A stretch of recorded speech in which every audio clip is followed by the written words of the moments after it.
පසුගිය ආපදා තත්ත්වයත් එක්ක ඊටාම බරපතල විදිහට හානියට ලක් වුණු ප්‍රදේශයක් තමයි මාතලේ රත්කොට ගම්මඩුව නාගල ඉඟුරුවත්ත ආදී ප්‍රදේශ. පහුගිය මාසයකට වැඩි කාලයක් මේ ප්‍රදේශයේ ජනතාව විශාල පීඩනයකට ලක් වෙලා සුරක්ෂිතතා මධ්‍යස්ථානවල තමයි තමන්ගේ ජීවිතාව ගත කරේ.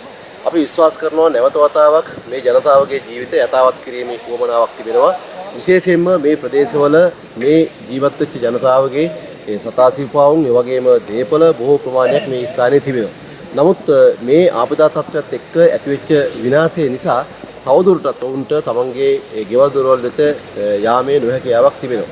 ඒ නිසා අපි කල්පනා කළා මේ වෙලාවේ ඒ රාජ්‍ය ආයතන, පළාත් පාලන ආයතන, දිස්ත්‍රික් ලේකම් කාර්යාලය ඇතුළු ස්වේච්ඡා සංවිධාන බොහෝ ප්‍රමාණයක් ඒකරාශී කරගෙන මේ ප්‍රදේශයේ විශේෂ ශ්‍රම කටයුත්තක් සිදු කරන්න ඒ අනුව අද දවසේදී වෙනත් දිස්ත්‍රික් වලින් ආව අපේ සහෝදරත්වය, ඒ වගේම දිස්ත්‍රික්කයේ පළාත් පාලන ආයතනවල අපේ සහෝදරත්වය සහ රාජ්‍ය ආයතනවල සහෝදරත්වය එකතු වෙලා මේ ශ්‍රම කටයුත්ත අපි සිදු කරනවා.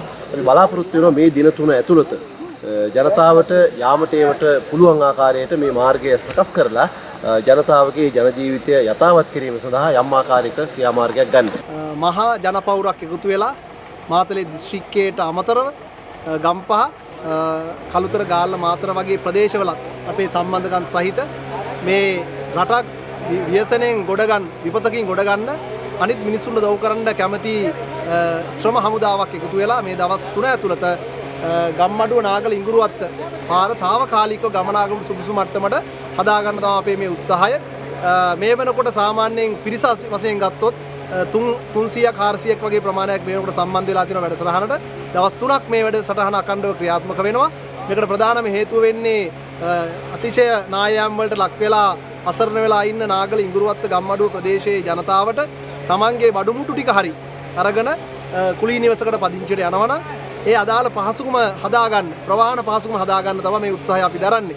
ඉතින් මාතලේ දිස්ත්‍රික් ලේකම් කාර්යාලය, අමංගඟ කෝරළේ ප්‍රාදේශීය ලේකම් කාර්යාලය, එතනින් ගත්තට පස්සේ මාතලේ දිස්ත්‍රික්කය ඇතුලේ තියෙන සියලුම ප්‍රාදේශ සභා වල ඒ සභාපතිවරු, නිලධාරි මණ්ඩලය තම තමන්ට පුළුවන් ආකාරයෙන් තමන්ගේ යන්ත්‍ර සූත්‍ර උපකරණත් අපි සම්බන්ධයෙන් ලබා දීලා මේ අද දවසේ ක්‍රියාත්මක වෙන්නේ, අද දවසේ ආරම්භ වුණේ ඇත්තටම ගත්තොත් ඉතිහාසයේ නොවූ විරු වැඩක්. එහෙම නැත්නම් අපි කියනවා නම් මිනිස්සුන්ගේ ශක්තිය ලංකාවට ලෝකෙට පෙන්වන්න දරන උත්සාහයක්. අපි හිතනවා මේ දවස් 3 ඇතුළත අපිට යම් සහනයක් ලබා දෙන්න පුළුවන් වෙයි මේ ප්‍රදේශයේ ජීවත් වෙන ජනතාවට. ඔබට දැනටත් පේන විදිහට ගොඩක් කට්ටිය මේ දුෂ්කර මාර්ගේ පයින් තමයි යන්නේ. කිලෝමීටර් 6ක් විතර කෑල්ලක් තියෙන ප්‍රමාණයක් තියෙන යාලට බඩමුට්ටු කරේ අරන් එන්න ඕන.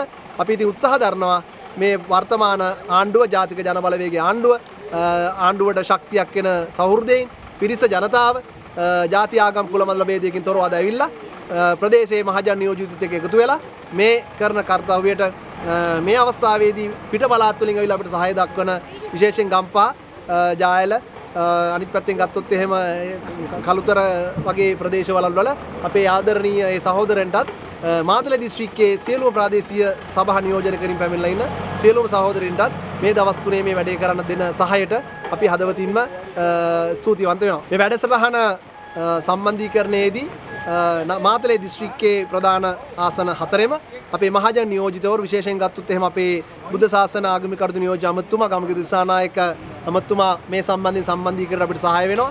ඒ වගේම දීප්ති වාසලගේ මන්ත්‍රීතුමිය දැනටත් මේ අවස්ථාවේදී හා පැත්තේ අපිත් එක්ක මේ වැඩසටහනේ ඉදිරියේ ඉන්නවා. සුනිල් බියන්විල මන්ත්‍රීතුමා තමන්ගේ ප්‍රදේශයේ අවශ්‍ය කරන්නේ ජන සහභාගීත්වය සහිතව අපිත් එක්ක මේ වැඩසටහනට එකතු වෙනවා. ඉතින් මහජන නියෝජිත විදියට තමන්ට දුන්න ජනවරමට අවශ්‍ය කරන ඒ ශක්තිය දෙන්න මාතලේ දිස්ත්‍රික්කයේ සියලුම මහජන මන්ත්‍රීන්, ප්‍රාදේශ සභා මන්ත්‍රීලා, සභාපතිලා, මහජන නියෝජිතයෝ තමන්ගේ ජනවරමේ යුතුයකම ඉෂ්ට කරන්න අද අපිත් එක්ක එකතු වෙලා ඉන්නවා.